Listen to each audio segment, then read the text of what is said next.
Hello and welcome to our channel. My name's Jade. I'm Matt. And this is Keeping Up with the Kennys. On our channel we talk about personal finance, personal development, frugal living, and our debt-free life. If any of those things sound interesting to you, make sure to hit the like and subscribe button down below, as well as the notification bell so that you get notified anytime that we post new videos. That was a good one. Good job. Thanks. I like it. Today we're going to talk about lifestyle inflation, because boy, oh boy, is it easy. Yes. Yes. Literally, probably the easiest thing to detour you from your Detour you. I like it. Is that not the right way to say that? Detour you? No, that's detour no, you? that's detour good. you. I don't know. That's good. From your frugal journey, your debt payoff journey, whatever. Like, lifestyle inflation's so simple to get yourself into and so hard to get out of. So Remember, more money, more problems. yeah, more money, more time. Yeah. Oh, is it bad? Is it good? Bad. It's bad. All bad. Bad Bad. news bears, man. It's bad. Under certain scenarios, it can be good. Maybe. I can't think of one, but maybe. I can. Oh, okay. Then you have to tell me about it in this video. Clark. Let's get into it.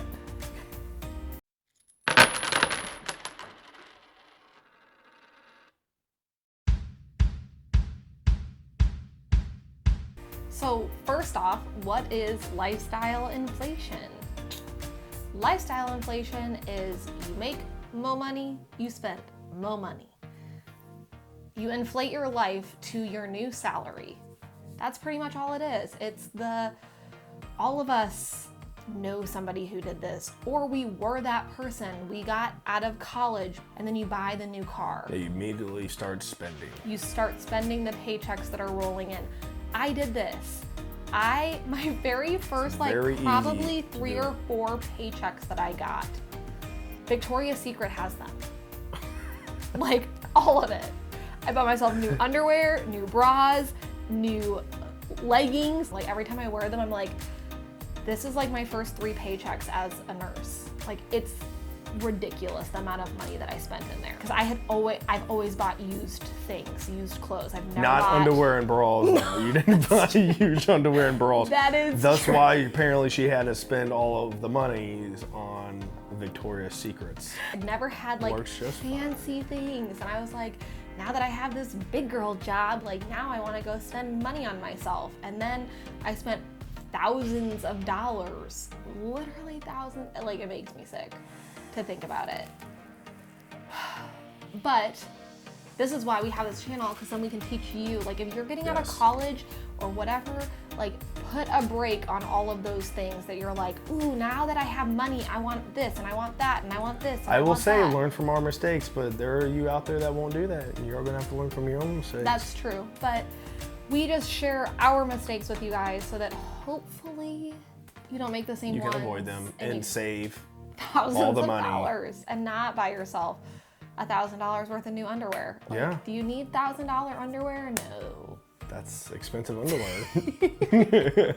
So we want to talk about, why does it matter? Why does lifestyle inflation matter?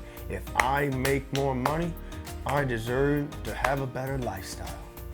You know what I'll say to that? You know what I'll say to that? You're right. You should. You should be able to. You should be. That's a good one. Thanks. All right. You should be able to spend more Facts. money. You work hard. You make more money. You should be able to enjoy your life, right? That's why we make money. And that's why we work, is to enjoy our life, Yeah. support ourselves and our family. I will say the only caveat is, obviously, too much of a good thing can be a bad thing. So it's great. Make a bunch of money, spend a bunch of money, but you gotta have that line. You gotta have that ceiling that you can't break through. You gotta have that line you won't cross. And that is when you start sacrificing requirements Savings and your savings and the necessities and your responsibilities. And when you start not able, if you're having to put like bills and stuff on your credit cards, we might need to modify potentially where's your money going Yeah. to. So having an inflated lifestyle And in the sense, what we're talking about is having this money and you want to spend all of it, right, to enjoy it, but you can't really support the lifestyle that you're living. If you have to put it on a credit card, you can't afford that item. If you can't pay for it with cash, you can't afford that item. Thus is why you're paying with a credit card. What we mean by an inflated lifestyle is make sure you live within your means, not outside your means. I do like that he pointed that out of like, we all go to work, and we've actually gotten in arguments with people about this. Like, I don't go to work or have a job like because I like to work. That is definitely a generational thing. I've done some training recently about generational differences, and our generation and around our generation, we work, we enjoy it, but seriously. How many people out there go to work? To pay for the life that we live outside of work. Yeah. But I liked that you had said that, like this, the why it matters is when you go from inflating your life because you've made more money and good for you to now everything that you do is kind of stacking up and you can't actually afford the life that you're living. Yeah, and a wise friend once told me that, he's a very good friend, you know who you are, that people who love money will never have enough of it. Yeah. So you can chase it all day long. If you have a goal, whether that is to get out of debt or to upgrade, put an upgrade in your house, buy new appliances, buy a new car, whatever it is, you have a goal. But, and this is a personal opinion on it, but be careful when your only goal is to chase the almighty dollar, because you'll never have enough of it. I believe it was 70% of millennials are actually living paycheck to paycheck right now. 70%, give or take. Don't quote me on that. I'll get back to you on the exact number, but it's 70 something are living paycheck to paycheck, because it doesn't matter, because there are some, even if you're making $100,000, if you don't know how to handle your money properly, it doesn't matter how much you make. Yeah. It doesn't matter if you make $1 billion a year or 20 grand a year. It's all about how you manage it, and that's the key. Is don't live an inflated lifestyle based on your means, and have that perspective and stay within your bubble. And that's how you get debt free, that's how you gain freedom, and that's how you get to do whatever you want and live your best life, truly. Which kind of rolls into, how do you avoid it? And the best way to avoid it is to think about your purchases before you purchase them. Do you actually need the thing, or are you wanting the newer, better version of the thing? Like, I think that a really good one is Matt, when he got out of the police academy, had probably the worst car on the face of the earth. Oh, she was... It was a Dodge, or not a Dodge. It was a Chrysler It was minivan. a Chrysler Town and Country, and I may or may not have hit into deer with it. So it had some dents. The bumper was falling off. So we zip tied it. The ceiling, the stuff, the padding was falling down. My doors wouldn't unlock. I had to manually lock them and unlock them. My driver's side window wouldn't roll down. The passenger front window would only crack or to get stuck. My AC was broken. The rear sliding doors wouldn't slide open. But he had driven that for what, 2 years probably? Yeah, a good amount. And then the trunk itself was actually the system that would open it up. It was broken. I don't know if it'd be technically hydraulics. I don't know. She had to open it, manually hold it open, which, yeah, it's heavy. I tell you, at least as a man, and in general, my friends in the academy, That's how you know I love busted my chops, right, about it, made fun of me about it. And when you go to pick up items that you bought and or some items that you were trying to get for free on the marketplace, and you roll up in this minivan and your wife has to hold the tailgate open to put the item. At the time. I was his girlfriend at the That's time. true, girlfriend. But that makes it worse, I think. Come on. She didn't leave me, so I knew I gotta wife her up.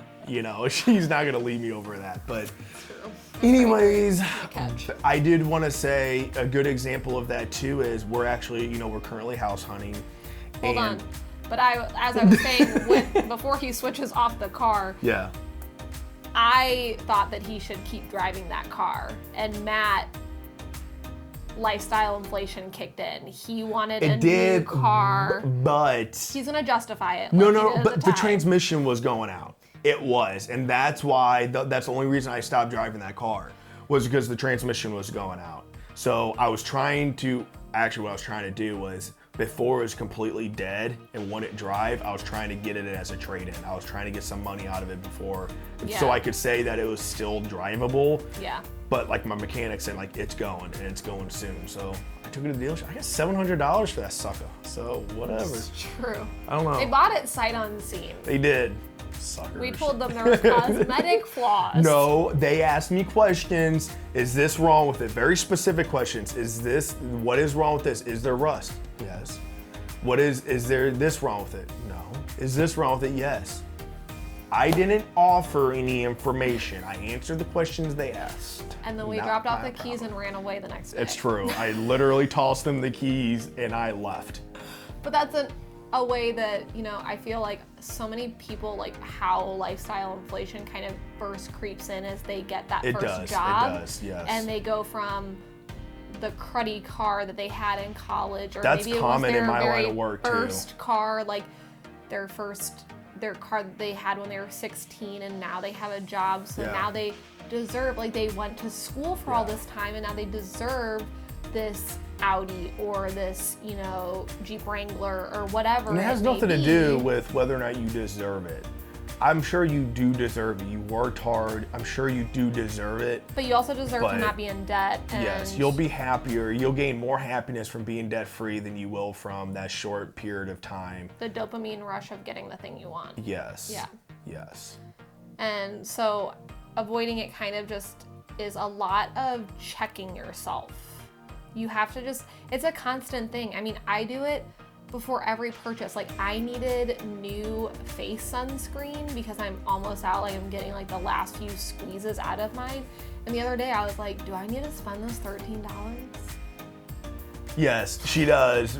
You're new. You've gotten really into like facial skin stuff like. Well, and I have a lot cleansing. of face You got products beautiful now. skin though. I do want to preface that. That sounded really Thanks. bad. Yes, she does need it. Not in a bad way. But like she takes really good care of her skin. So. But I got into that even with the skincare stuff. Like at the beginning of the year, I started buying luxury things instead of just like going to Target and buying the stuff to try things out that were like the cheaper option first. It's like you think, oh, because it has this name brand on it, that it automatically is going to be better or whatever it may be.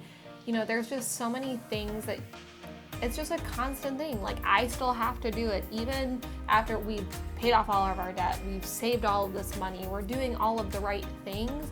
It's still an everyday thing. But if you boil it down, just because you make $50,000 a year or $100,000 a year or $1 million a year, doesn't mean you can spend $1 million a year. Period. Yep. You still gotta live within your means. So, that is that. So I hope you guys enjoyed this video. We're so glad to be back. Yes. If you have any questions, comment down below. If you guys have any videos that you would like us to do, that you would like us to talk about and get our opinions on, we'd love to hear from you down in the comments. If you have anything to critique us on from this video, we'd love to hear about it as well. But we're just glad to be back, and we'll see you in the next one. Bye. Broken hip, but in Bye. a chair.